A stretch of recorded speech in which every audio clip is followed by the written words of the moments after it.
Part 2 to Professor Anton. I guess I'll start with a question. So let's say you did believe that there wasn't any, if I was able to provide you the evidence demonstrating abiogenesis, I gave you the evidence that quantum isn't an improbability thing, gave you a whole theory of physics, explained the Big Bang. The truth was the universe just keeps oscillating. It just keeps expanding and collapsing forever, and that life truly was a preposterously unique event that only happened one time on planet Earth, and just preposterously unusual chemistry, just incredibly unusual. Spectacularly, like a train crashing into a boat, with a car crashing into that, and then a helicopter crashes into that, and then I don't know, 4 chickens' heads fly off for no reason and land in the fire. I don't, something just completely not going to happen twice kind of event. All right, let's just say I proved that to you. I gave you the evidence, now you believe it. You understand that is reality. How does that change your perception then? Do you find what I'm saying more palatable then? Are you in more agreement then? It is all just futile. It's just a parasite on a planet, chemical parasite, the end. No mystery, no phantasmagorical conclusion. It's just going to get smashed in the galaxy, the end, blah, blah, blah, nothing. Do you get it then? I don't know. I tend to think not, but who knows, maybe. So anyway, continuing. One of life's great riches. Human interaction, discourse, right? I don't know why they... Well, whatever. I mean, this is a great riches also, okay? Yeah, I like interacting with certain things more than interacting with other things. So whatever gets your rocks off. The point is just getting your rocks off, all right? I mean, it makes you happy. Cupcakes with sparkles. I mean, some people like ice cream in ice cream cones. Oh, fuck, is that so fail? What is the point of that licky thing? Ooh, gross. I mean, get a fucking spoon in a dish. Eat it properly. I mean, we could argue forever about these what makes you happy thing. What gives you a little bit of a tingle and a thrill. I mean, some assholes go on roller coasters that spin upside down and shit and make them throw up, and they call that a good time. I'm supposed to be able to relate to that in some way, rationally? Sorry. No. That's such a short shrift to suggest that in addition to cannibalism and consumption and reproduction and addiction, that we have this need for community, for interaction, for validation, for testing our beliefs, for competing with each other pointlessly, for beating the Red Sox with the Blue Sox, for smashing and smiting, and for warring, and we killed Osama bin Laden, damn it. We got the old fucker. Even though he's a babbling idiot, we killed that retard. What? Get real. What humans are you talking about? All right, none of the ones I see walking around, none of the ones talking here on YouTube. All right? We're the people talking on YouTube obviously are not the people living in the world, right? Can we concede that? Confirming others' worldviews. I mean, all of this is part of, from my perspective, part of what makes life rich. Well, fine. I find the parade to be absolutely disgusting. Okay? I mean, disgusting. Yeah, I mean, dog fucking cat kind of disgusting. Sorry, I don't get it. I don't know how to do this. Probably much better analogies. Yeah, I mean, but is that all this comes down to then? Is we're just going to argue our subjective taste? I think the idea of suffering has to extend beyond subjective opinion. I just think it has to. It has to be something conceded. If everybody isn't going to concede that suffering or misery or however we want to define it sucks, then we need to have a war. Yeah, because one of us is going to be right and one of us is wrong, and we got to just settle this fucking thing. Okay. I said before that I think perfectionism is really the trouble here, and I want to get at that in a little bit more detail. One of the great lines from John Dewey is that whatever. I'll get at it, my point of view, which is that acceptance is the evil here. acceptance, acceptance, acceptance, acceptance for this silly notion that, oh, I really had a great time at the game last night, watching my idol worship beat the other guy's idol worship. Fail. Best is the enemy of the better. The best is the enemy of the better. And his point is that people can oftentimes imagine a best case world, and because of that, they don't see the many ways in which it just could be better, and they despise the better because it's not yet the best. It is the Yeah, whatever, exactly. And exactly works the other way around, too. Well, I don't have leukemia, so I guess I better go have a party. I mean, I ought to have a I don't have leukemia party, right? I mean, fuck my birthday. That's irrelevant. I wouldn't have a party about that. I should have a party about I don't have leukemia. All right, I'm going to call up everybody. Hey, you want to come over? We'll have some drinks and we'll celebrate the fact that I might have leukemia. Actually, I don't know for sure. Damn it. Yeah, I got to get a blood test. But anyway, yeah, I don't think well, I'm not sure. I'm pretty sure I don't have leukemia. Party. Yeah, look, oh, fine. Celebrate the fact that, like I said, celebrate the fact that 40 million Jews didn't die in the Holocaust. Hey, at least it wasn't 40 million. It was only 6. So, hell, wow, we're way the fuck ahead. Let's have a fucking Holocaust party, because the Holocaust was only 6 million Jews died horribly. Let's have a fucking party, because it wasn't near as bad as it could have been. Could have been worse. better and the best, they become enemies, as it were. I think I sometimes see that. I see that when people say, well, it has to be no suffering, or has to be, a complete revolution, or it's not worth it. No. Well, look, the point is there's a philosophical argument that I'm making, okay, that all this want is built out of a need that doesn't need to exist. That's the dilemma. It's a negative that doesn't need to exist, and we just keep chasing something to satisfy the negative. All our desire is a deprivation. It's a negative. It isn't a positive force. It's a negative force. We're trying to fill holes that never needed to be drilled. That's the scenario. So in that kind of scenario, if you don't do it nearly perfectly, it's going to suck, because you're going to leave a bunch of negative unsatisfied. There's going to be a bunch of unfilled holes. That's the dilemma of life. Part of me is sympathetic. I do want to make sure, I want to register that. Do I think the U.S., the Western world is maybe even the globe is on a kind of train wreck? Yes. Are our practices sustainable? No. It would take an absolute revolution in all of our practices, all of the ways we think, to really help bring the world back into alignment. But it seems like... Yeah, an alignment. Like I said, I don't even know what that means either. Okay? Because, yeah, the alignment, okay, we would probably agree that, yeah, knock the population way, way, way the hell down so we can do this thing much more methodically and rationally and carefully. So that's the way you're going to end up with a better building and better nest to put your eggs in and all this kind of crap. And we can make it so much better than it is. But again, you're just chasing the illusion of a better. And the whole point is none of it has to. It's even easier just to not mess with it anymore. It's a game you can't win. You're going to keep chasing better forever. All right, because that's all intelligence has to do. The minute you create perfection is the minute your intelligence dies, because intelligence only does one thing: it solves problems. You eliminate the problems; it has nothing to do. That's all this is. That's why even our intelligence is shit, because all it's there to do is make us janitors.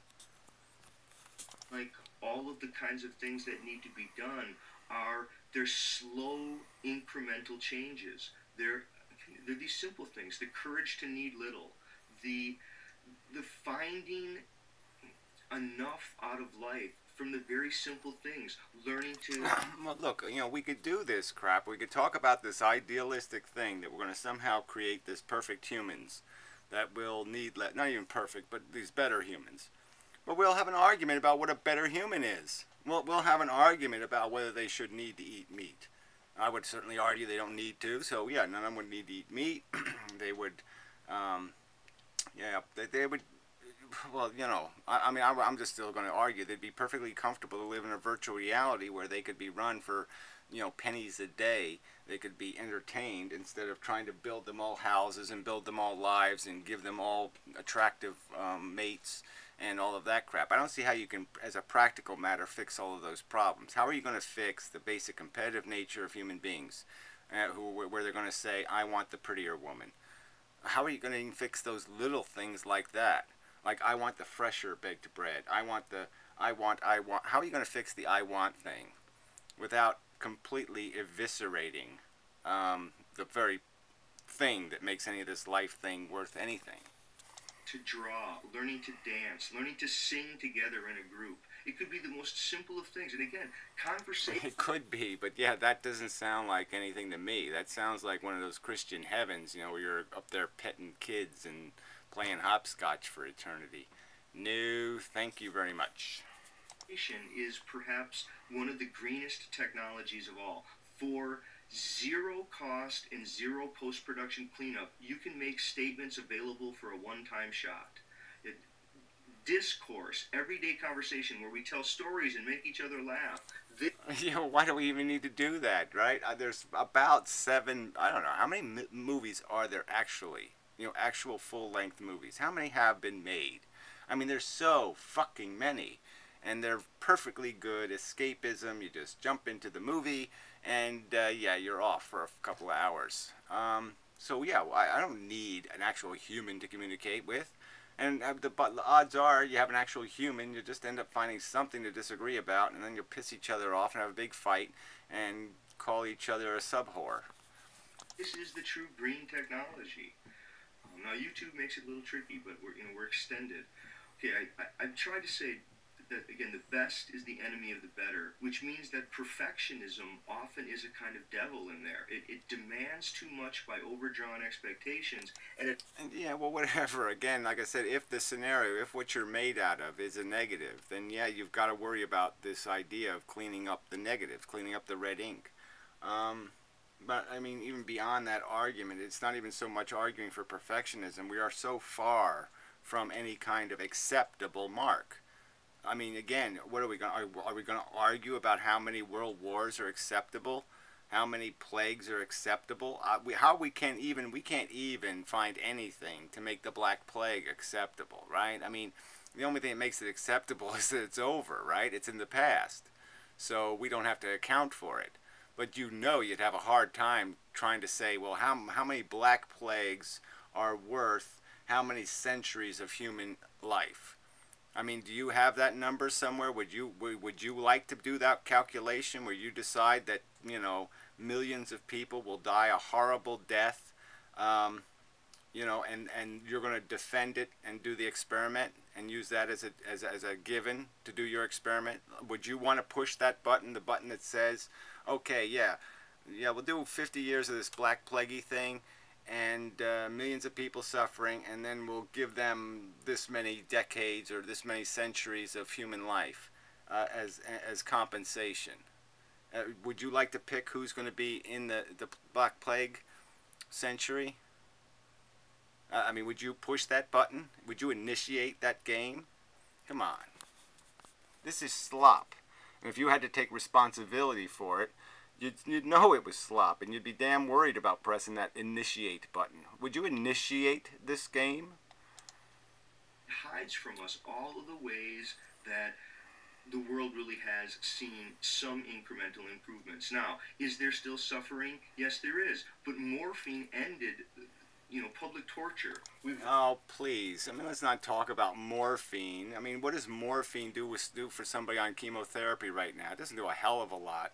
I mean, it's still a harshly unpleasant process to die in this civilized country. It's harshly unpleasant. What it's like in Africa, let's not even talk about what they get as a death. Slow death from AIDS, couple of years of horrible, you know the dynamic here, right? I mean, it's an immune deficiency disease in fucking disease central. So just imagine all the fucking opportunistic infections they end up with before they get killed. Shit. really lessened human suffering and lots of animal suffering. I mean, there are animal forms of pain relievers. Well, please, let's not. I mean, this is a stupid argument. I mean, obviously, we have more animals in prison now than were in prison 100 years ago. All right, more animals in torture chambers than were in torture chambers 100 years ago. So, by that matrix, we're a huge fail. And the fact is, there's billions of people on this planet now, and maybe the percentages of people living high against the percentages of people living low have changed. But the fact is you're talking about billions of people living in horrible circumstances, and often where technology is working against them. Technology saves the baby so it can live to starve to death when it's 10 years old. I mean, what's the sense in that? We save the babies so they can die miserably. I mean, how is that a win? You know, take your dog to the vet, this kind of thing. We have ended, at least in modern Western world, public torture. Now, we haven't done it throughout the world, but that doesn't mean that it's all still bad. See, again, this is the best is the enemy of the better. Anytime I bring up an improvement, I can hear some person going, yeah, but it's still bad here, it's still bad there. Yes, agreed. Okay, let's just keep moving forward. Look at the...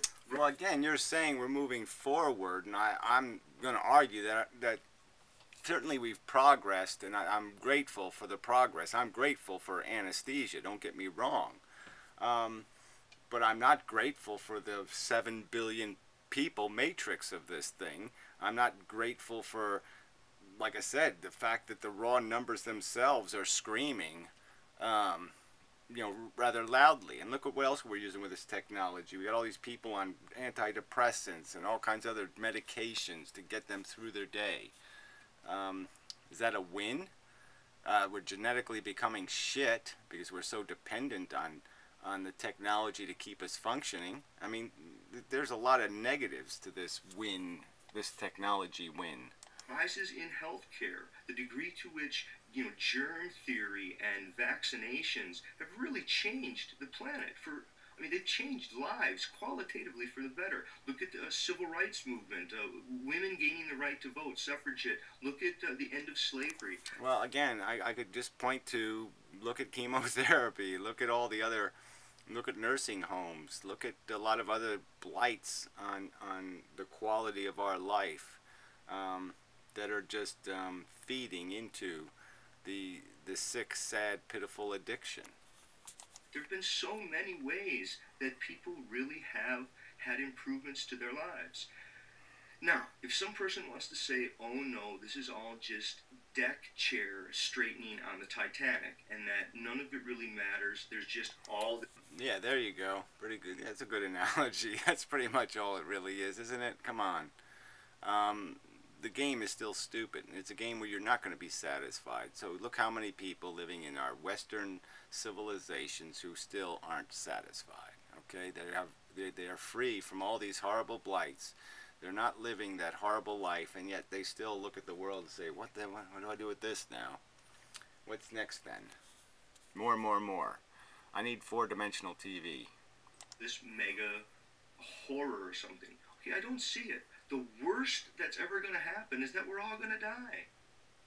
Okay. Well, no, that's not the worst that's going to happen. The worst that's going to happen is we're all going to end up in Afghanistan. Okay, we're all going to end up backward. Okay, in some primitive, harsh reality where everybody's walking around with an AK-47 and everybody's shooting at each other and everybody hates each other, and life is going to suck. We're going to have enough technology to fuck each other up, but not enough to blow ourselves up, and that's not going to be a great future. But yeah, probably we will eventually get to the start nuking each other, and then it's going to be even worse. But then we're going to be all pretty miserably sick, and it ain't going to be any fun at all. Hey, you know what? Yeah, I don't understand why someone would say that the best thing that you could do for sentience is to end sentience. No, the best thing that you do for sentience... No, the best thing to do is, just stop playing a stupid game. Why perpetuate it? The game is... No one's telling you to jump off a cliff, Professor. All they're saying is that we shouldn't perpetuate this shithole. So what we should do is let's have some good partying, to have some good fun. Let's not make any new babies for the aliens to lay eggs in. and then when there's the last little constituent, to let them nuke it from space. Yeah, game over, man. Game over. Game over, man. Is you help sentience become detached from its own ego and learn how to observe what happens and to grow the strength to find the little joys of life to be enough. Oh, whatever. I mean, like I said, why? Why should I have to do any of that? Why? Why would I have a child and say, that's my gift to you? You can sit there and contemplate the stupidity of your existence, the fucktarded bastard cesspool origin of all your desires and every mechanism that you possess, and yes, sit on a rock in a nice breezy day and contemplate that. You know, but don't do any of the natural stuff. Cut your nuts off pretty much, and just sit there and say, yeah, cool, until you die. I mean, what the fuck? That doesn't. Why would I do that? I wouldn't do that. It's the whole fucking point. My brain stalls. The wheels start going crooked and they crunch into each other as soon as I try to even contemplate why the fuck I would impose this nonsense on somebody else. Yeah, there's wonderful parts in Seneca where Seneca talks about life's hardship, and he says without life's hardships and its suffering, its injustices, you wouldn't be able to really prove and experience the virtuous character that you have. Yeah, God, this is just such babble. Again, now we should just sit around and contemplate our virtuous character. I have a virtuous character. That's right. The 17-year-old girl walked by before, and I didn't whistle at her. I'm under control. Damn it. Oh, come on. This is just hopscotch. That's all this is. This is hopscotch on the Titanic.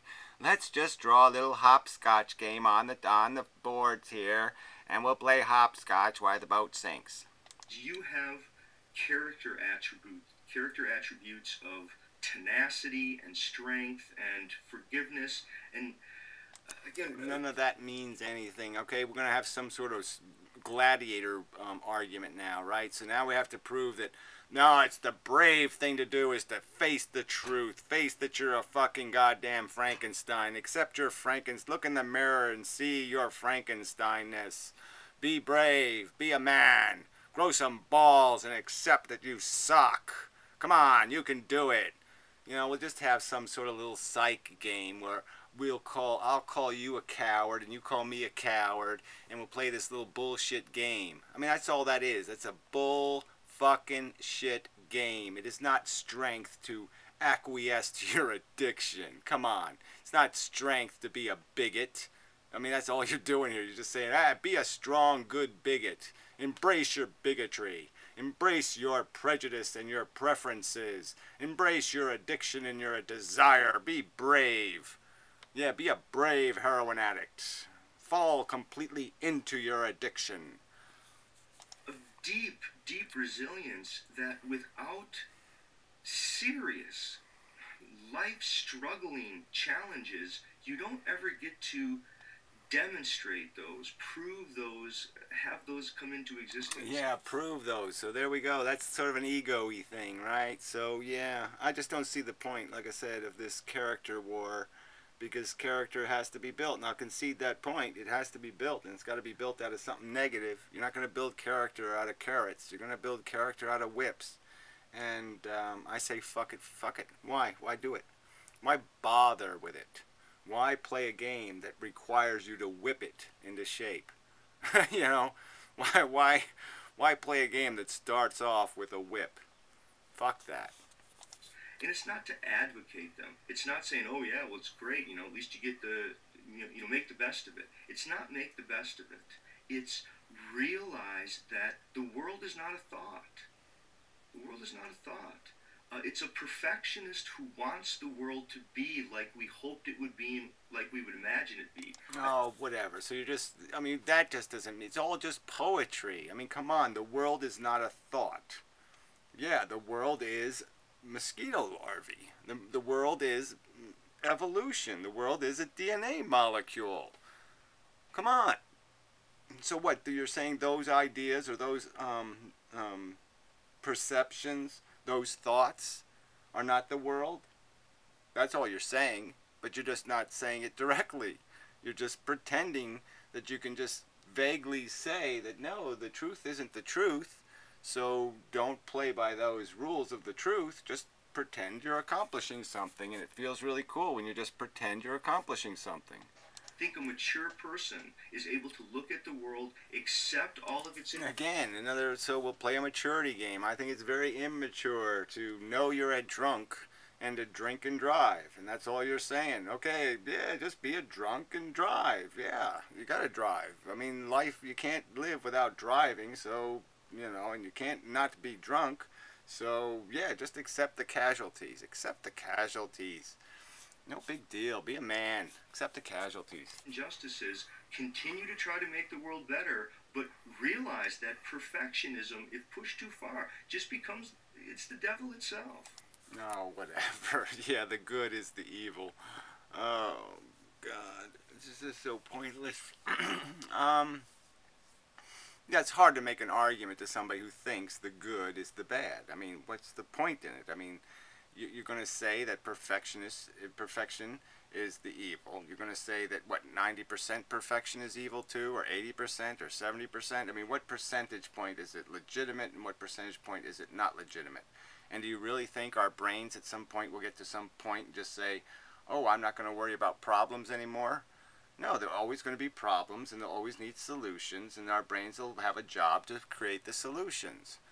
And that's the way it works. And like I said, it can't go anywhere, because all you're ever doing is filling holes that didn't need to be drilled in the first place. That's all you've got here. That's all this game is made out of, is your deprivation, your need, your want, your expectations. It's not somebody else's perfection expectation that's the problem. It's your expectation of something. Some people don't expect anything. Some people don't want anything. I don't want any of it at the price of that some of it will cost. Okay, thanks. Okay then, finished.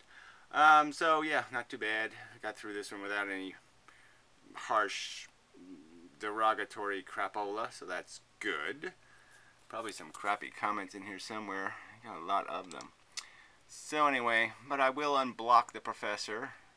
Do it right now with my little unblocking tool on this channel anyway.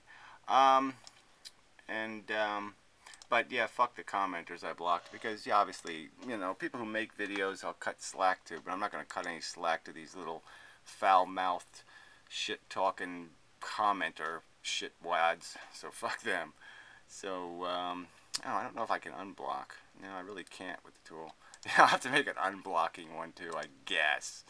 Yeah, that's right, I can only block. It only goes one way. It's a one-way tool. So I have to go to his channel. And, oh, I didn't have him blocked. Okay, so I didn't block the I would try to professor. say a couple things about the various discussions that have been going on. Good on me. Yay. So anyway. So yeah, till next time and such and whatnot and so forth and such. Yeah, I think that's enough. Yeah, well, I did make a video to Fred. Yeah, this is probably a good place to announce it, because then somebody has to watch all of this crap.